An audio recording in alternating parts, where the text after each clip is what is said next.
Assalomu alaykum hammaga. Bugun men xursandchilik kunimda bir chiroyli ajoyib video tayyorlashga harakat qildim. Chechani mahallasini qurilishi oson bo'lmadi.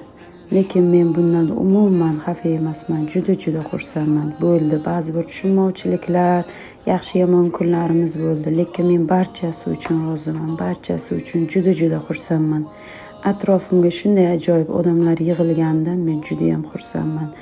Hammalaringizga kattakon rahmat aytaman. Hammalaringizga faqat va faqat omadlar tilab qolaman. Ishlaringizga rivoj, omadlaringizni bersin. Shu kunlarda bo'layotgan yaxshi yangiliklar meni judalar xursand qilyapti. Ilohim shunaqa yangiliklar doim bardavom bo'lsin, xayrli bo'lsin. Hammasi yaxshilikka bo'lsin.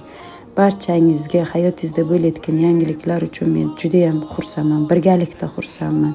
Har doim eng yomon kunlarimiz mana shunday, shu bugungidek juda ham ajoyib bo'lsin. Hammaga kattakon rahmat.